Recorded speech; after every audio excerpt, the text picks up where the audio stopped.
බස්නාහිර පළාත තුළ දැනට ක්‍රියාත්මක නිරෝධායන ඇඳිරි නීතිය නොවැම්බර් 9 වෙනි සඳුදා අලුයම 5 දක්වා දීර්ඝ කරන බව යුද හමුදාපති ලුතිනන්ට් ජෙනරාල් ශවේන්ද්‍ර සිල්වා මහතා සඳහන් කළා. විශේෂ ප්‍රකාශයක් කරමින් ඔහු සඳහන් කළේ පසුගිය දින කිහිපය තුළ බස්නාහිර පළාතෙන් වාර්තා වූ ආසාදිතයින් ඉහළ යාම හේතුවෙන් මෙම තීරණය ගත් බවයි.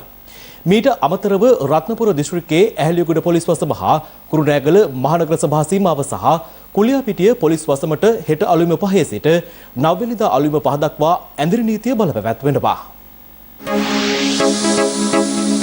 දවසේ පුවත රට තුළ පවතින කොවිඩ් ව්‍යාප්තිය සැලකිල්ලට ගනිමින් බස්නාහිර පළාතට සහ කුරුණෑගල දිස්ත්‍රික්කයේ පන්නල, ගිරිඋල්ල, නාරම්මල සහ දුම්මල සූරිය පොලිස් බල ප්‍රදේශවලට නිරෝධායන ඇඳිරි නීතිය පැනවීමට පියවර ගත්තේ පසුගිය බ්‍රහස්පතින්දා මධ්‍යම රාත්‍රියේ සිටයි.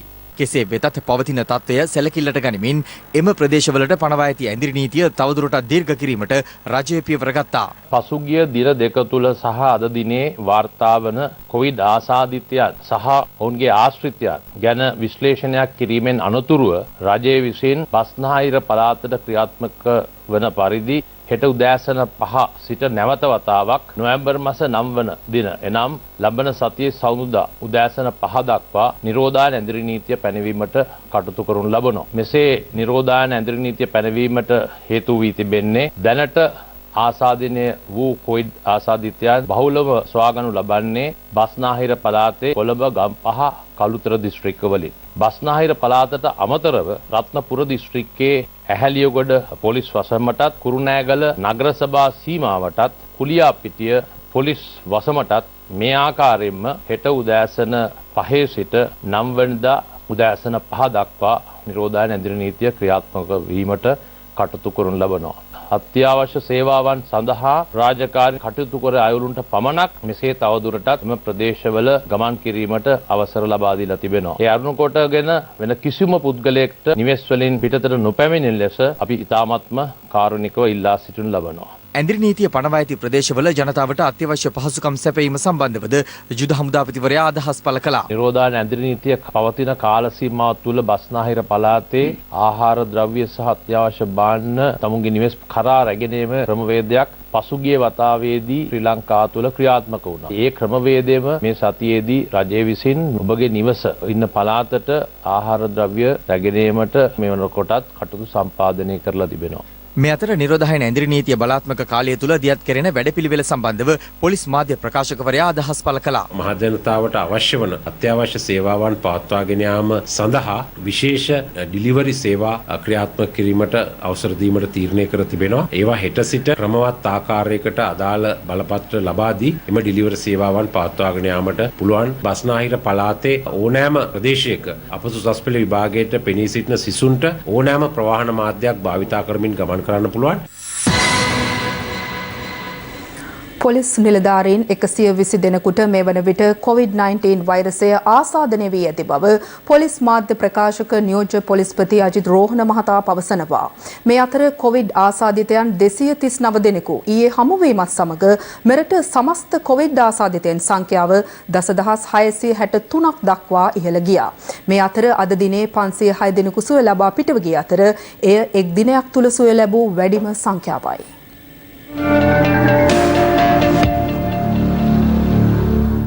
අවසන් වරට හමු වූ ආසාදිතයින් 239 දෙනා අතුරින් 180 දෙනෙකු පෑලියගොඩ සහ දීපරවරායන්හි ආශ්‍රිතයින් වන අතර 659 දෙනා නිරෝධායන මධ්‍යස්ථානවලින් වාර්තා වනවා. ඒ අනුව මිනුවන්ගොඩ සහ පෑලියගොඩ කොවිඩ් පොකුර 7185ක් දක්වා ඉහළ ගියා. ඊයේ වාර්තා වූ ආසාදිතයින් 239 දෙනා අතුරින් 86 දෙනෙකුම වාර්තා වන්නේ කොළඹ දිස්ත්‍රික්කයෙන්. ඊට අමතරව රත්නපුර දිස්ත්‍රික්කයෙන් 28ක්, ගම්පහ දිස්ත්‍රික්කයෙන් 21ක්, කළුතර දිස්ත්‍රික්කයෙන් 20ක් සහ වවුනියාව දිස්ත්‍රික්කයෙන් 11ක් වාර්තා වුණා. එමෙන්ම ආසාදිතයින් 10 දෙනෙකු කෑගල්ල දිස්ත්‍රික්කයේ සහ 4 දෙනෙකු ගාල්ල දිස්ත්‍රික්කයෙන් වාර්තා වුණා. සීතාවක නගර සභා බල ප්‍රදේශය තුළ පසුගිය දිනවල කළ PCR පරීක්ෂණ වලින් තවත් COVID-19 ආසාදිතයින් 6 දෙනෙකු වාර්තා වුණා. ඔවුන් පහළපුවක් පිටිය, ගලපිට මඩම, විද්‍යාල මාවත ආදී ප්‍රදේශවල පදිංචිකරුවන් වන අතර ඔවුන් සියලු දෙනා පෑලියගොඩ මත්ස්‍ය වෙළඳපොළ හා සමදකම් පැවැත්වූ පුද්ගලයන් බවට අනාවරණ වී තිබෙනවා. හංවැල්ල සෞඛ්‍ය වෛද්‍යලධාරී කොට්ටාශයෙන්ද පසුගිය දිනවල කළ PCR පරීක්ෂණ අනුව තවත් COVID ආසාදිතයින් 15 දෙනෙකු හඳුනාගෙන තිබෙනවා. ඔවුන් පහළකොස්ගම, ඇස්වත්ත, හිඟුරල, බලවත්ත ආදී ප්‍රදේශවල පදිංචිකරුවන් වන අතර ඔවුන්ද පෑලියගොඩ මත්ස්‍ය වෙළඳපොළ හා සමදකම් පැවැත්වූ පුද්ගලයන්. මේ අතර කන්දකාඩු නිරෝධායන මධ්‍යස්ථානයට යොමු කෙරුණු කඩවත මහර ප්‍රදේශයේ පදිංචි දීවර පවුල් කිහිපයක සමාජිකයින් පිරිසක් තමන්ට මුහුණ දීමට සිදුව ඇති අපහසුතාව පිළිබඳව මෙලෙස අදහස් පළ කළා. පවුල පොසිටිව් වෙලා තියෙනවා මේ වෙනකොට. ඒතකොට PHL මහත්තයා පොලිසියෙන් ගල්ලා කියනවා යා අරයි යන්න ඕනේ කියලා. දරුවෝ දෙන්නා ගෙදර දාලා යනවලු. දරුවෝ දෙන්නාට කවුද කන්න දෙන්නේ? කවුද දරුවෝ දෙන්නා බාරගන්නේ? අසරණ එනවා. තවත් 10ක් මගේ PCR එක කළා. මට කිසිම ලෙඩක් එම්එස්ආවක් කැස්සක් උනත් කිසිම දෙයක් නැහැ. ගෙවල් වල ඉන්න කට්ටිය ගෙවල් වල නිරෝධායනය කරන්න. මේ අතර පසුගියදා බේරුවල ප්‍රදේශයේ සිදු කළ PCR පරීක්ෂණවල ප්‍රතිඵල මගින් කොවිඩ් ආසාදිත බවට තහවුරු පුද්ගලයෙකු දීවර කටයුතු වල නිරත වීමට ගොස් තිබෙනවා. පසුව සෞඛ්‍ය අංශ මැදිහත්ව අදාළ යාත්‍රාව ගොඩබිමට ගෙනීමට කටයුතු කළ අතර ආසාදිත පුද්ගලයා ඉරණවිල නිරෝධායන මධ්‍යස්ථානය වෙත යොමු කෙරුණා. ඔහු සමග ගමන්ගත් අනෙක් පිරිස අදාළ දීවර යාත්‍රාවෙම නිරෝධායනය කිරීමට පියවර ගෙනුණා. හොරණ ප්‍රදේශයේ පෞද්ගලික ඇඟලුම් කම්හලක තවත් සේවකින් 20 දෙනෙකුට COVID-19 වෛරසය ආසාදනය වී තිබෙනවා. ඊයේ දිනේ රෝගියෙක් අපි හඳුනාගත්ත හොරණ ඒ රෝගියාගේ රෝග ආශ්‍රිතෙන් සොයා බැලීමේදී හොරණ ප්‍රදේශයේ ප්‍රධාන ඇඟලුම් කම්හලක සේවය කරන්නේ වහාම ක්‍රියාත්මක වෙලා තුරු කණ්ඩායම ගෙනල්ලා PCR පරීක්ෂණ 140ක් කරා 20ක් දැනට හොයාගෙන තියෙනවා. අවදානම තක්සේරු කරලා ඉදිරියේදී කර්මාන්තශාලාව කරගෙන යාම සම්බන්ධව ඉදිරි ක්‍රියාමාර්ග ගන්නවා. ගාල්ල අක්මීමන තල්ගස්සෑ ප්‍රදේශයේ කොවිඩ් ආසාදිත කාන්තාවක් නෙවිල් ප්‍රනන්දු රෝහලට ඇතුළත් කෙරුණා. ඇයගේ පවුලේ සමාජිකයින් සිව් දෙනෙකු නිවසේදීම නිරෝධායනය සඳහා යොමු කර ඇති අතර ආශ්‍රිතින් සොයා පරීක්ෂණ ආරම්භ කර තිබෙනවා. මේ අතර කල්බෝවිල ශික්ෂණ රෝහලේ ළමා වට්ටුවේ තවත් වෛද්‍යවරියකටද COVID-19 ආසාදිත බව තහවුරු වී තිබෙනවා. ඒ අනුව අදාළ වෛද්‍යවරියගේ ආශ්‍රිතයින් ඇතුළු සෙසු සෞඛ්‍ය කාර්ය මණ්ඩලය නිරෝධායනය සඳහා යොමු කිරීමට පියවර ගෙනුණා. මේ අතර කොළඹ ජාතික රෝහලේ තවත් හෙද නිලධාරිනියකටද COVID-19 ආසාදිත බව තහවුරු වී තිබෙනවා. මේ වාර්තා වෙන රෝගීන්ගෙන් අති බහුතරයේ වාර්තා වෙන්නේ සමාජය තුලින්. උපපොකුරු නිර්මාණය වීමේ ලොකු අවදානමකට මත් වෙලා තිනවා. සමහර උපපොකුරු මුල් පොකුරටත් වඩා එහාට ගියද. මේකේ තියෙන අවදානම තමයි අපිට පුළුවන්කම තියෙනවා බොහොම කෙටි කාලයක් ඇතුළත මේ වගේ පොකුරක් නිර්මාණය වෙන්න ඉඩ දෙන්න. ඒ නිසා තමයි ලොකු සෙනගක් එකතු වෙලා තියෙන කර්මාන්ත ශාලා ආශ්‍රිතව සෞඛ්‍ය ක්‍රමානුකූල පුරුදු සහ ඒ සම්බන්ධයෙන් අපි ඊටාම විශ්ලේෂණාත්මකව කරුණු හැදෑරිය යුත්තේ. දැන් ඊයේ දවස්වලකට අපි දකිනවා දොම්පේ ප්‍රදේශයේ එක්තරා පෞද්ගලික ආයතනයක, කෙරවලපිටිය ප්‍රදේශයේ පෞද්ගලික ආයතනයක, ඊගාවට හොරණ ප්‍රදේශයේ ප්‍රධාන ඇඟලුම් කම්හලක රෝගීන් වාර්තා වෙමින් තියෙනවා. මේ තැන්වල රෝග ව්‍යාප්තිය වුණොත් එහෙම අනිවාර්යයෙන්ම පෑලියගොඩ පොකුර, මිනුවන්ගොඩ පොකුරට වඩා එහා ගිය පොකුරු නිර්මාණය වීමේ අවදානමක් බිහි වෙලා තියෙනවා. මේ අතර කොවිඩ් ආසාදිතව සිට රෝහලින් පිටවන අවස්ථාවේදී PCR පරීක්ෂණ සිදු කිරීම පිළිබඳ වසංගත රෝග විද්‍යාංශයේ විශේෂඥ වෛද්‍ය සුදත් සමරවීර මහතා මෙලෙස අදහස් පළ කළා. රෝග ලක්ෂණ නැති සහ සුළු රෝග ලක්ෂණ නැති අය තුල තියෙන මේ වෛරසය සාමාන්‍යයෙන් දවස් 10ක් විතර ගියාට පස්සේ තවත් කෙනෙක් ආසාදනය වෙන තත්ත්වයටපත් වෙන්නේ නැහැ. ඒ නිසා ඔවුන්ට PCR පරීක්ෂණයක් කිරීමෙන් තොරව ගෙදරදී තවත් දුරටත් සති දෙකක් නිරෝධායනයක් වීම සඳහා රෝහලින් නිදහස් කරන්න පුළුවන්. උග්‍ර රෝග තත්ත්වයක් තියෙන අවස්ථාවලදී PCR පරීක්ෂණය වගේම ප්‍රතිදේහ පිළිබඳ පරීක්ෂණ සිදු කර ඒ අවස්ථාවට ගැළපෙන ආකාරයෙන් රෝහලින් නිදහස් කිරීම පිළිබඳව තීරණ ගන්නවා. ඒ විදිහට රෝහලින් පිට වෙන සියලුම දෙනා අනිවාර්යයෙන්ම නිවසේදී තවත් සති දෙකක් ස්වයං නිරෝධායනයට බඳුන් වෙන්න ඕන. ඊයේ දින වන විට 78ක් පැවති ආසාදිත පොලිස් නිලධාරීන්ගේ සංඛ්‍යාව 125ක් දක්වා ඉහළ ගොස් ඇති අතර කොළඹ අපරාධ කොට්ටාශයට අනුයුක්ත කාන්තාල් නිලධාරිනියකටද වෛරසය ආසාදනය වී තිබෙනවා. ඒ අනුව කොළඹ අපරාධ කොට්ටාශයට අනුයුක්ත කොවිඩ් ආසාදිත පොලිස් නිලධාරීන් සංඛ්‍යාව 30ක් දක්වා ඉහළ ගියා. කොළඹ ප්‍රදේශයේ සේවයෙන් යුතු COVID-19 ආසාදිත පොලිස් නිලධාරියෙකු නිකබරටිය දීගම් ප්‍රදේශයේ පැවති උපත්නිල සාධකයකට සහභාගී වීම හේතුවෙන් එම ප්‍රදේශයේ පවුල් 36ක පුද්ගලයන් 165 දෙනෙකු නිරෝධායනයට ලක් කර තිබෙනවා. නිකබරටිය පොලිසිය පැවසුවේ මේ වන විට එම ප්‍රදේශයට සංචරණ සීමා පනවා ඇති බවයි. මේ අතර ජාතික බෝවන රෝග විද්‍යායතනයේ රෝගීන් සඳහා වන ඇඳන් ප්‍රමාණවත් නොවන බවට පළවන වාර්තා සම්බන්ධයෙන් නියෝජ්‍ය සෞඛ්‍ය සේවා අධ්‍යක්ෂ ජෙනරාල් වෛද්‍ය හේමන්ත හේරත් මහතා මෙලෙස අදහස් පළ කළා. ඊයේ රෑ 10ට ලැබුණු තොරතුරු අනුව IDH රෝහලේ තියෙන ඇඳන් වලින් සියල්ලම පාහේ මේ වන විට රෝගීන් සඳහා යොදවලා තියෙනවා. වැදගත් දේ තමයි ඒ රෝහලේ තියෙන ICU ඇඳන් සියල්ල මේ වෙනකොට පිරලා නැහැ. මුළු ලංකාවෙම ඇඳන් 143ක් අපි වෙන් කරලා තියෙනවා මේ රෝගීන් සඳහාම. අද වෙනකොට මුළු ලංකාවෙම ඇඳන් 3ක් පමණයි. අනික ICU ඇඳන් වල මේ මොහොතේ බරපතල ගැටලුවක් නැහැ. කෙසේ වුවත් පවතින තත්ත්වය හමුවේ දින 14ක් රට බසා ආසාදිතයින් හඳුනා ගැනීම සිදු කළ යුතු බවට ප්‍රජා වෛද්‍යවරුන්ගේ සංගමය පවසනවා. දින 10ක් හෝ 14 වගේ කාලයකට අපි මුළු රටම කිසියම් පාලිත ලොක්ඩවුන් තත්යකට යන්න ඕනි. අපෙන් ගිලිහිලා තියෙන කිසියම් ප්‍රමාණයකට රෝග පාලනය. ඒ නිසා අපිට අත්‍යවශ්‍යයි දැන් සියලු දෙනාගේම සංචරණ සීමා කරන්න. ඒ සීමා කිරීම තුළ හැම කෙනාම නිවෙස්වල හිටියොත් අපිට රෝගීන් හඳුනා ගැනීම ඒ කාල සීමාව තුළ කරන්න පුළුවන්. මේ අතර COVID-19 ආසාදිතව සිට සුවය ලැබූ 506 දෙනෙකු අද නිවෙස් බලා පිටව ගියා. එය මෙතෙක් දිනක් තුළ සුවය ලැබූ වැඩිම සංඛ්‍යාවයි. ඒ අනුව මේ වන විට සුවය ලබා ඇති සමස්ත සංඛ්‍යාව 4905ක් බවයි වසංගත රෝග විද්‍යා ඒකකය ප්‍රකාශ කළේ. මෙම වෛරසය ඉතාමත් භයංකාර වෛරසයක්. ශරීරය තුළ ඇති වෙන වෛරස් ලෝඩ් එක ඉතාමත් වැඩි. ගියවර කසිනකොට හෝ කිවිසුමක් යනකොට පිට කළ කෙළ බිඳුවක වෛරස් ලක්ෂයක් තිබ්බනම් මෙවර මිලියනයේ බිලියනයේ දක්වා වැඩි වෙලා තියෙනවා. වෙනදට වඩා වැඩි සම්භාවතාවයක් තියෙනවා ඔබට ආසාදිතයෙක් වීමට. ප්‍රදේශයේ මහජන සෞඛ්‍ය පරීක්ෂක මහත්මයා ඔබ වෙත ඇවිත් ඔබගෙන් PCR පරීක්ෂණයක් කිරීමට අවශ්‍ය ඉල්ලුම් කරොත් අනිවාර්යයෙන් මේකට ඉඩ දෙන්න. PCR පරීක්ෂණයේ ප්‍රතිඵල එනතුරු ඔබ නිවසට සිටිය යුතුයි. ඔබ PCR පරීක්ෂණයේ වෛරස ආසාදිතයෙක් කියලා හඳුනාගත්තොත් ඔබ එම නිවසෙන් ඉවතට ගන්නවා. ඉවතට අරගෙන අපි දැනට හඳුනාගෙන තියෙන රෝහල් පද්ධති 3ක් තියෙනවා. කැස්ස, සෙම්පතිශ්‍යාව, උග්‍ර වේදනාව තියෙනවා නම් අප ඔබව ඇතුල් කරනවා දෙවනි මට්ටමේ රෝහලකට. දැනට හඳුනාගෙන තියෙන විදිහට 90%ක් විතර එහෙම රෝග ලක්ෂණ නැති අය යොමු කරනවා ඉන්ටර්මීඩියට් කෙයාර් සෙන්ටර් කියලා අතරමැදි ප්‍රතිකාර මධ්‍යස්ථාන. සමහර විට අතුරු ආබාධ තියෙන අය, නිදන්ගත රෝග තියෙන අය, දරුණු ලෙස රෝග ලක්ෂණ තියෙන අය, හතිය, කැස්ස, පපුවේ වේදනාව තියෙන අය ඉන්නවා නම් අපි ඒගොල්ලන්ව level 1 hospital එකකට ඇඩ්මිට් කරනවා. ඒවයේ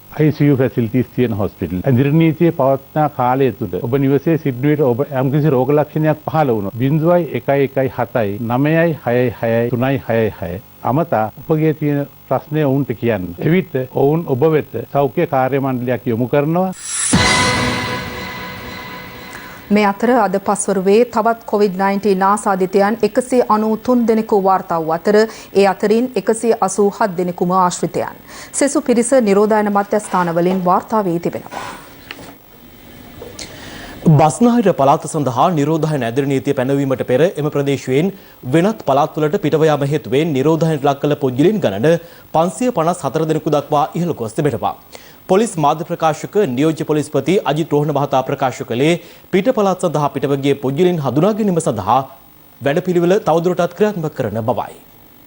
පසුගිය බ්‍රහස්පතින්දා මධ්‍යම රාත්‍රියේ සිට බස්නාහිර පළාත සඳහා නිරෝධායන ඇදිරි නීතිය ක්‍රියාත්මක කරන බව දැනුම් දීමත් සමග බස්නාහිර පළාතෙන් පිටත් වූ පිරිස පිළිබඳව අද පත්තරේ විස්තරයේ වැඩසටහනට එක්වමින් පොලිස් මාධ්‍ය ප්‍රකාශකවරයා මෙලෙස අදහස් පළ කළා. පොලිස් මූලස්ථානයෙන් පොලිස්පතිතුමාගේ නියෝගයක් විදියට පැහැදිලිව උපදෙසක් ලබා දුන්නා ප්‍රාදේශීය පොලිස් අධිකාරිවරුන්ට පොලිස් ස්ථානාධිපතිවරුන්ට ඔබේ ප්‍රදේශයේ ලැබුම් හලකට හෝටලයකට සංචාරක නිකේතනයකට නවාතැනකට විශ්‍රාම ශාලාවකට යම් කෙනෙක් බස්නාහිර පළාතෙන් 29 හරි 30 හරි ඇවිල්ලා තියෙනවා නම් පිට වෙලා ඒ ගැන හොයන්න කියලා. ඒ අනුව ඒ පොලිසිය හොයලා තියෙනවා. අද උදේ මට ලැබිච්ච වාර්තා අනුව මේක 554ක් දක්වා වැඩි වෙලා තියෙනවා. ඒතකොට ඒ අය ඒ තැන් වල නිරෝධායනය වෙනවා. දැන් ඒ අයට එන්න බෑනේ. මොකද දැන් මේ අපිට අහුවෙන්නේ නැතුව සමහර කට්ටිය ඉන්න පුළුවන්. ඒ අය බස්නාහිර පළාතට ඇතුළු වෙන තැන්වලදී අනිවාර්යයෙන්ම අපි පරීක්ෂාවට ලක් කරලා නිරෝධායන ක්‍රියාවලියට යොමු කරන්න වෙනවා. ඒකට හේතුව දැන් මේ රටේ නීතියක් නියෝගයක් ගැන කිව්වට පස්සේ ඒ නියෝගයක් විදිහට ක්‍රියාත්මක වෙන්නම ඕනේ. ඒකට පටහැනිව කටයුතු කරනවා නම් මේ රෝගය රජයකට සෞඛ්‍යාංශ වලට ආරක්ෂකාංශ වලට පාලනය කරන්න බෑ. මේ අතර බස්නාහිර පළාත බහර ජ්‍යෙෂ්ඨ නියෝජ්‍ය පොලිස්පති දේශබන්දු තෙන්නකෝන් මහතා ඊයේ පස්වරුවේ ගම්පහ ප්‍රදේශයේ සංවිධානය කර තිබූ වැඩසටහන් කිහිපයකට එක්වෙමින් මෙලෙස අදහස් පළ කළා. ඔය කියන විදිහට බස්නාහිර පළාතෙන් පිටමං වෙලා ගිහිල්ලා ඔය හරි ප්‍රදේශයක හෝටල් වල හරි තානාම් වල හරි නිවේදන වල ඉන්නවද කියලා ඉවරලා ඊයේ දවසේ පොලිස් කණ්ඩායම පරීක්ෂා කරලා බලද්දි එහෙ ගිහිල්ලත් නෑ කවුරුත් වෙලා. ඉතින් සම්පූර්ණයෙන්ම සමාජ ජාල වෙබ් අඩවිය විසින් පළ කරපු සම්පූර්ණ අසත්‍යයක් තමයි මේ බස්නාහිර පළාත මිනිස්සු පැනලා ගිහිල්ලා වෙලා වෙන පළාත් වල ගියා කියන එක. කෙසේ වුණත් ඉදිරියදා කටයුතු සඳහා එදා කොළඹාපු මහජනතාව හවස වැඩ ඇරලා ගෙදර ගිහින් තිනවා. ඒ වගේම බේට්ටියක් ගන්න එහෙම නැත්නම් තමගේ පුද්ගලික අවශ්‍යතාවයට කොළඹාපු මිනිස්සු ආපහු ගිහින් තිනවා. ඊට අමතරව යම්කිසි පිරිසක් හරි එහෙම ගිහින් තිනනම් ඒ අය ආපසු බස්නාහිර පළාත ඇතුළු වෙන අවස්ථාවේදී පරීක්ෂා කරලා බලන්න පුළුවන්. ඒ අය කුමන කටයුත්තක් සඳහාද ගියේ කියලා ඉවරලා සමහරවිට පුද්ගලිකව වෙනස් කළ නොහැකි කටයුතු සමහර ඉදිරියදී ඒගොල්ලන්ට. බස්නාහිරින් පිට වූ පිරිස පිට පළාත්වල හෝටල් තුලම නිරෝධායනට යොමු කිරීම සම්බන්ධයෙන් කුඩා සංචාරක හෝටල් සංගමයත් මෙලෙස අදහස් පළ කළා. කිසිම දැනුම් දීමක් කරේ නැහැ බස්නාහිර පළාතෙන් පිට හෝටල් වලට. ඕගොල්ලෝ බස්නාහිර පළාතේ අයව ගන්න එපා. කිසිදු පදනමක් නැතුව අර බස්නාහිරි පුද්ගලයෝ ආවා කියන දේ පදනම් කරගෙන හෝටල් වලට දැඩි අසාධාරණයක් වෙන විදිහට මේ හෝටල් තුන නිරෝධායනය කරන්න ගන්න හෝටල් වල බෝඩ් ගහලා තව දවස් 14ක් හෝටලේ වහන සිද්ධ වෙනවා. ඒ නිසා අපි රජයෙන් ඉල්ලන්නේ කරුණා කරලා අපේ මේ කුඩා ප්‍රමාණයේ මේ හෝටල් ටිකට මේ වෙන්නේ අසාධාරණ සාධාරණයක්. මේ අතර කොවිඩ් ව්‍යාප්තිය සමග බස්නාහිර පළාත දැඩි අවදානම් තත්වයක පවතින බවයි මහජන සෞඛ්‍ය පරීක්ෂක සංගමේ සභාපති උපුල් රෝහණ මහතා ප්‍රකාශ කළේ. බස්නාහිර පළාත තුළ මේ වන විට කොළඹ මහනගර සභාව සහ වත්තල ප්‍රදේශයේ COVID-19 වසංගත තත්ත්වයෙන් යම් තරමකට පැතිර යමින් තියෙනවා. මේක පාලනය කර ගැනීම සඳහා දැනට බස්නාහිර පළාතට පනවලා තියෙන නිරෝධායන ඇඳිරි නීතිය ඉතාම පිටුහලක් වෙලා තියෙනවා. ඒ වගේම සියලුම ජනතාවගේ බස්නාහිර පළාතේ සංචරණය දැඩිව සීමා කළ යුතුයි කියලා අපි විශ්වාස කරනවා. එහෙම නැති වුණොත් දැනට ආසාදිතයෝ නිදහසේ ඉන්න පුළුවන්. මේ ආසාදිතයෝ නොඑක් ප්‍රදේශවල සැරිසරීම නිසා ලංකාවේ අනිකුත් ප්‍රදේශවලටත් මේ ආසාදනය පැතිර යාමට ඉඩ තියෙනවා. නිරෝධායන ඇඳිරි නීතිය ක්‍රියාත්මක වෙද්දී කොළඹ නගරය ඇතුළු තදාසන්න ප්‍රදේශවල ජනතාව මෙලෙස හැසිරෙන අයුරු දක්නට ලැබුණා. ඇඳිරි දැම්මම වල කොහොම කයියක තැන් තැන් වල යන්න ගෑලට යන්න මාස්ක් දාගන්න ඕක මාස්ක් එක දාලා දාගන්න මාස්ක් එක ඉස්සෙල්ලා අපි නහය වහින්න දාගන්න මේවා මුඛ ආවරණ නෙවෙයි මුව ආවරණ ඇඳිරි නීති කියලා දන්නේ නැද්ද දාලා යන්න ගෙවලට යන්න මාස්ක් එක දාගන්න පාරටලා ඉන්න දැන් පොලිස් මාධ්‍ය ප්‍රකාශක නියෝජ්‍ය පොලිස්පති අජිත් රෝහණ මහතා ප්‍රකාශ කළේ නිරෝධායන ඇඳිරි නීතිය ක්‍රියාත්මක වන කාල සීමාව තුළ පුද්ගලයන් 1700කට ආසන්න පිරිසක් අත්අඩංගුවට ගෙන ඇති බවයි. නිරෝධායන ඇඳිරි නීති කඩ කරමින් ධාවනය කළ රථ වාහන 260ක්ද පොලිස් භාරයට ගෙන ඇති බව පොලිස් මාධ්‍ය ප්‍රකාශකවරයා සඳහන් කළා. මේ අතර කොළඹ මහජන සෞඛ්‍ය පරීක්ෂක නිලධාරීන් බස්නාහිර පළාතේ නිරෝධායන ඇඳිරි නීතිය උල්ලංඝනය කරමින් විවෘත කර තිබූ හෝටල් සහ වෙළඳසැල් අද පරීක්ෂාවකට ලක් කළා. ඇයි මාත්‍යෝ මේ අවදානම තේරුම් ගන්න නැත්තේ ඕගොල්ලෝ? වහන් අය අරගෙන පොලිසියට අරන් යනවා පොලිසියට අරන් ගිහලා කෙලින්ම මේ අන්තිම අවවාද කිරීම ඇඳිරි නීති බලපත්‍රයක් තියෙනවද ඔබතුමාට? මේ ඇවිල්ලා පරණ එකක් ගිය පාර කොවිඩ් වලට දුන්න එකක්. මෙව්ව පිටිද? මේ පොල් මුඩු. පොල් ගෙනාවා ඊට පස්සේ පිටි ගෙනාවා ඊට මේ මොනවද කියලා කියන්නේ මී පෙටි මේ. මේක යන්තම් පාලනය කරගෙන යනවලු ඔයාලට පොසිටිව් වෙච්ච ගමන් මේ ආයි මුලක ඉඳන් බලන්න ඕනේ. ඔහම මේ ඔක්කොම දාන්න ගෙදර යන්න. දැන් කොහෙද හිටියොත් දැන් අල්ලලා ගිහින් දාලා පොලිසියට. අඩු කරගන්න නෑ ලොරියකින් බාන ගමන් හිටියේ. ඔබ මාස්ක් එක දාගන්න ඔයා ඉස්සෙල්ලා මේ එළවලු තියන්නේ ඔක්කොම මේකේද? මෙන්න தත්ත්වේ මහත්තයා. මෙන්න මේවා තමයි මිනිස්සුන්ට කන්න දෙන්නේ. ආත්ම ගණනාව කන්න හම්බෙන්නේ නෑ මේවා මිනිස්සුන්ට දුන්නාම. දන්නවද? දැන් දාගන්න දැන් මාස්ක් එකක් නැතුව මේවද මේ කෑම දුරන්නේ ග්ලව්ස් එකක් නැහැ මාස්ක් එකක් නැහැ මේ කෑම ඔක්කොම විනාශ කරන්න ගේන බාල්දියක් කොහෙද මේවා දෙන්නේ සිකියුරිටි පොයින්ට් වල මිනිස්සු මැරෙනවානේ මේ විදිහට මේ තැලිච්ච වාදන වල මේ මිනිස්සුන්ට බේටියක්වත් ගන්න යන්න බෑ නැන්නේ නීතිය වෙලා මේක ෆ්‍රිජ් එක මේ ෆ්‍රිජ් එකේ බතුයි එළියට දාන්න යන්නේ මනෝ වහන් ෆ්‍රිජ් එක මේ කුරු ෆ්‍රිජ් එක කුඩු බාස්කට් එකක් ගේන්න අණ්ඩක්ක සම්බෝලේ මේ මේවා තමයි සිකියුරිටි වලට දෙන්න ඇඳි නීති බලපත්‍රය ඉන්නද මේ මන්ද මොන ජරාවද කියලා මේ කම් අධිකරණය ඉදිරිපත් කරන්න පුළුවන් අත්අඩංගුවට ගැනීම සම්පූර්ණ මේ ඇඳුම් එල්ලලා කොටයිසන් එල්ලලා ඒව කරලා තමයි මේ කරන්නේ ඔයා කියනද සිංහල තේරෙන්නේ නැද්ද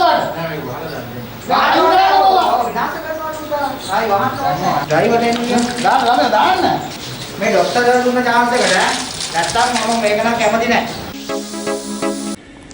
බාණ්ඩ බෙදා හැරීම ඇතුළු අත්‍යවශ්‍ය සේවා හැර දිස්ත්‍රික්ක අතර සංචරණය අත්හිටුවන ලෙස ජනාධිපති ගෝඨාභය රාජපක්ෂ මහතා අද නිලධාරීන්ට උපදෙස් දෙනු ලැබුවා. කොවිඩ් මර්ධන ජනාධිපති කාර්යසාධක බලකායේ සමාජිකයන් සමග අද පැවති සාකච්ඡාවකදී ජනාධිපතිවරයා සඳහන් කළේ කොවිඩ් ව්‍යාප්තිය වර්ධනය වී ඇත්තේ ජනතාව වගකීම් විරහිතව ක්‍රියා කිරීම හේතුවෙන් බවයි.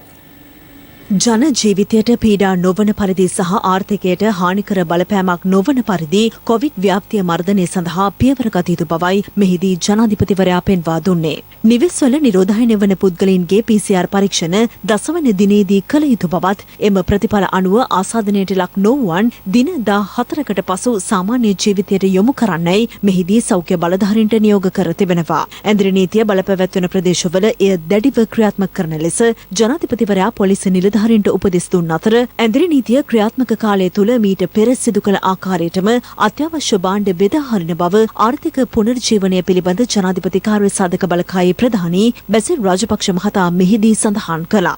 ඇඳිරි නීතිය බලපැවැත්වෙන කාල සීමාව තුළ සාමාන්‍ය පරිදි ඇඳිරි නීති බලපත්‍ර නිකුත් නොකරන ලෙසයි ජනාධිපතිවරයා නිලධාරීන්ට උපදෙස් ලබා දුන්නේ. ජනාධිපති කාර්යාලයේදී පැවති මෙම සාකච්ඡාව සඳහා අමාත්‍ය පවිත්‍රා වන්නිආරච්චි, අමාත්‍ය වෛද්‍ය රමේෂ් පතිරණ, යුද හමුදාපති ලුතිනන්ට් ජෙනරාල් ශවේන්ද්‍ර සිල්වා, බස්නාහිර පළාත් භාර ජ්‍යෙෂ්ඨ නියෝජ්‍ය පොලිස්පති දේශබන්දු තෙන්නකෝන් මහතා ඇතුළු පිරිසක්ද එක්ව සිටියා. අපිට ඇත්තටම මාස 2කට ආසන්න වැඩි කාලයක් එක්කම ආසාදිතයක්වත් රට තුල තිබෙන්නේ නැති තරමට අපිට ගේන්න පුළුවන් වුණා. දැන් අනවුන්ස් උත් කරනවා මේ වගේ සිම්ප්ටම්ස් ඇවිල්ලා කැස්ස වුණ මේවා තියෙනවා නම් ඉක්මනටම ඉස්පිරිතාලට යන්න කියලා. මේක වැරදි. මෙහෙම ඉස්පිරිතාලට යන්න ගියොත් මුල ඉඳලා එයා 3-wheeler එකකයි බස් එකකයි කාර් එකකයි ගිහිල්ලා හොස්පිටල් ගිහිල්ලා OPD එකේ ඉඳලා මේ සිස්ටම් එක අනිවාර්යෙන්ම නවත්තන්න ඕන. අපි කියන්න ඕනේ එහෙම සිම්ප්ටම්ස් තියෙනවා නම් ඉමීඩියට්ලි එයාත් එයාගේ පවුලේ අයත් හෝම් ක්වරන්ටයින් වෙන්න. ඉඳලා නම්බර්ස් ටිකක් දෙන්න ඕන ටෙලිෆෝන් කරලා කියන්න මට මෙන්න මේ සිම්ප්ටම්ස් තියෙනවා. එතකොට අපිට පුළුවන් වෙන්න ඕන අපි ගිහිල්ලා එක්ක ටෙස්ට් එකක් අර කරන්න. එහෙම නැත්නම් අවශ්‍ය නම් අපේ ඇම්බියුලන්ස් එක හරි වාහනයක හොස්පිටල් එකට ගෙනියන්න. දැන් මේක මේ අපි ආණ්ඩුවෙන් දාපු වෛරසයක් නෙවෙයිනේ. ලෝකෙටම බලපාපු සෞඛ්‍ය ප්‍රශ්නයක්. එතකොට මේකෙදී ජනතාවට ලොකු වගකීමක් තියෙනවා. දැන් ඒක පැහැදිලිව මේ වගකීම කරේ නැති හින්දානේ මේ වගේ තත්යකට අපිට මුහුණ දෙන්න උනේ. කියන්න ඕන එකක් අපි කරන්නේ මොකද්ද කියන එක. දෙවැනි එක ඇයි ඒක කරන්නේ කියන එක. ඊළඟට මේක පිළිපැදිය යුත්තේ ඇයි කියන එක. දැන් ඇත්ත වශයෙන්ම ක්වරන්ටයින් කරන්න කිව්වම ඇයි මේ ක්වරන්ටයින් කරන්නේ? අපි දැක්කනේ දැන් මෙච්චර දවස් 3ක කර්ෆියු එකක් දැම්ම ගමම්ම ඔක්කොම කොහොම හරි ගාල්ලට යන්න ඇල්ලට යන්න එහෙම යන්න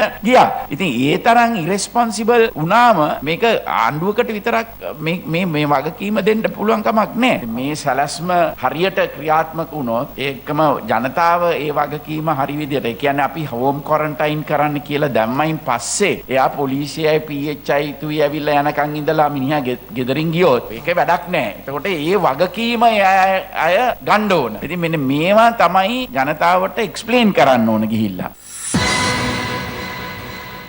රට තුළ කොරෝනා රෝගීන් දසදහසේ සීමාව ඉක්මවා ඇති පසුබිමක් තුළ තවමත් සමාජය තුළ ව්‍යාප්තියක් නොමැති බවට සෞඛ්‍ය අමාත්‍යවරිය ප්‍රකාශ කරන්නේ දැයි විපක්ෂ නායක සජිත් ප්‍රේමදාස මහතා ප්‍රශ්න කරනවා. මේ අතර එක්සත් ජාතික පක්ෂය විසින් නිවේදනයක් නිකුත් කරමින් සඳහන් කර ඇත්තේ කොරෝනා ව්‍යාප්තිය මර්ධනය කිරීම සඳහා රජය අනුගමනය කරන සැලැස්ම වහා රටට ඉදිරිපත් කළ යුතු බවයි. කොරෝනා ව්‍යාප්තිය මර්ධනය කිරීම සඳහා රජය අනුගමනය කරන සැලැස්ම වහාම රටට ඉදිරිපත් කළ යුතු බව එක්සත් ජාතික පක්ෂය විසින් නිවේදනයක් නිකුත් කරමින් සඳහන් කරනවා. වෛරසය මැඩ පැවැත්වීම සඳහාත් අවශ්‍ය පහසුකම් සලසා ගැනීම සඳහාත් විදේශ රටවල් සහ සංවිධාන විසින් සපයනු ලැබූ අරමුදල් වලට සිදු වී ඇත්තේ කුමක්ද යන්න බරපතල කරුණක් බවයි ඔවුන් පෙන්වා දෙන්නේ. ලැබුණු විදේශාධාර පිළිබඳ විනිවිදභාවයක් නොමැති බවත් ජනතාවගේ ජීවිත අතිශයින්ම අවදානම් තත්ත්වයකට පත්ව ඇති බවත් එම නිවේදනයේ වැඩිදුරටත් සඳහන්. අද දවස වෙන විට අපේ රටේ කොරෝනා ආසාදිතින් ප්‍රමාණය 10000 ඉක්මවලා ගිහිල්ලා 20 වෙනි මරණයත් සිදු වෙලා තිබෙනවා. මම අහන්න කැමතියි පවිත්‍ර වන්‍යාරච්චි මැතිණියගෙන් තවමත් සමාජ ව්‍යාප්තියක් සිදුවන්නේ නැtei කියලා ඔබතුමිය කියනවා. කරුණා කරලා මේ කොරෝනා මර්ධන වැඩසටහනයි දේශපාලන න්‍යාය පත්‍රයයි මිශ්‍ර කරගන්නට එපා. අපිට ඉතාමත්ම අභියෝගාත්මක කාලයක් ඇවිල්ලා තියෙනවා. මම හිතන එන්නතක් ලැබෙන තුරු අපිට වෙන විකල්පයක් නැහැ. රට සම්පූර්ණයෙන්ම වහලා දාලා ජීවත් වීමේ හැකියාවකුත් නැහැ. අපි මේ රට දුවන්න උත්සාහ කරන්නට ඕන. ඇඳිර් නීතිය මුලදී දාන්න නැතුව වැඩේ නාගන මේ මුළු රටටම ව්‍යාප්ත වුණාට පස්සේ ඇඳිර් නීති දාන එකද? ඇඳිර් නීතියේ එදා දැම්මනම් ගම්පහ දිස්ත්‍රික්කෙන් එහාට නොයන්නත් තිබ්බා. මේ ආණ්ඩුවට එදා අවශ්‍යතාවය තිබ්බේ වෙන මොනවත් නෙමේ 20 වන සංශෝධනය ඇති කරලා පාර්ලිමේන්තුව මර්ධනය කරා. අපිටත් හරි ලේසි ලොක්ඩවුන් කරන්න. ගැටලුවක් නැතුව ඉන්න පුළුවන්. ඊට වඩා සාල ප්‍රශ්න තියෙනවා මේක ඇතුලේ. ඒක අපි කවුරුත් අඳුනා ගන්න ඕන. මාස ගණනක් අපේ රට වහලා තිබුණා. ඒ වහලා තිබුණ වෙලාවේ කරනකොට නොයිකුත් ගැටලු තිබුණා. 20 වෙනි සංශෝධනය සම්මත කරනකම් මරණින්ද තමයි කොවිඩ් අනතුර ගැන තිබුණේ. රාජපක්ෂ මහත්තයලා ඡන්දෙට පෙර ජනතාවට තිබුණු ආදරය කැක්කුම ලෙන්ගතුකම දැන් නැහැ. පළවෙනි කොවිඩ් රැළ නිර්මාණය වෙලාවේ කොවිඩ් අරමුදලක් නිර්මාණය කරා. ඒකෝර මේ කොවිඩ් අරමුදලට එකතු වෙච්ච සල්ලි කෝ? පළවෙනි රැල්ල වගේ මේ මුළු රටම ආයිපාරක් ලොක්ඩවුන් එකකට යන්න බෑ. මොකද අපේ රටත් ආර්ථික වශයෙන් නැවතත් සංවර්ධනය වෙන්න අවශ්‍යයි. මේ වැක්සින් එකක් සොයා ගන්නකම් මේකත් සමග ජීවත් වෙන්න ජනතාව දැනගත යුතුයි. 3න් 2ක් ඕනේ කිව්ව රට ගෙනියන. සිංහල බෞද්ධ පදනමක ආණ්ඩුවක් ඕනේ කිව්ව රට කරවන්න. ඒකට මොකද වෙලා තියෙන්නේ? මං හිතනවා දැන් පවිත්‍රා වන්‍යාරච්චි අපේ සෞඛ්‍ය අමාත්‍යමියත් බැරනම් ඔක ළමයෙකුට දෙන්න කියලා හරි අපිට කියන්න වෙනවා. දැන් එතුමිය ෆේල්. අපිට කොරෝනා කියන එක අතෙන් අල්ලලා නවත්තන්න පුළුවන් දෙයක් නෙමෙයි. කොරෝනා වැඩි වුණා කියලා ආණ්ඩුවට බැලලා වැඩකුත් නැහැ. කාගේද අඩුපාඩු තියෙන්නේ? පරිස්සම අඩු වෙලා තියෙන්නේ අපේ. දැන් අපිට මැලේරියාව හදන එක වළක්ව ගන්න පුළුවන්ද? මේක කාටවත් ඇඟිල්ල දික් කරන වෙලාවක් නෙමෙයි. අපි පරිස්සම් වෙන්න ඕනේ වෙලාවක්. 20 උනා සංශෝධනය කරගන්න ආණ්ඩුව පැත්තම කට්ටිය කියන විදියට ලක්ෂ කෝටි ගාණෙන් දුන්නානේ ඡන්ද ටික ගන්න. ඒවා ගන්න සල්ලි තියෙනවා. නමුත් PCR පරීක්ෂණ 4000කට වැඩි රටේ කරගන්න බෑ. සමාජගත වෙලා නැහැ කිය ඉන්නවා. සමාජගත වෙලාද කියලා නැද්ද කියලා හොයන්න PCR පරීක්ෂණ කරන්න එපා. එතකොටනේ සමාජයේ තියනවද නැද්ද කියලා හොයන්න පුළුවන් වෙන්නේ. මේ ආණ්ඩුවත් පරණ විදිය ආණ්ඩුව තමයි. ඔවුන්ට කොරෝනා නොවැළඳේවා. ජනතාවට වැළඳුණා කරන්න දෙයක් නැහැ කියන තත්ත්වෙන් ඉන්නවා නම් ඒක අසාධාරණයි. ලෝපුරා වාර්තා වන COVID-19 මරණ සංඛ්‍යාව අද ලක්ෂ 12 සීමාව ඉක්මවා ගියා. මේ අතර COVID-19 වෛරසය යුරෝපයේ පුරා යලි හිස ඔසවන පසුබිමක එංගලන්තයේද සති 4ක කාලයක් වසා දැමීමට අග්‍රාමාත්‍ය බොරිස් ජොන්සන් පියවර ගත්තා.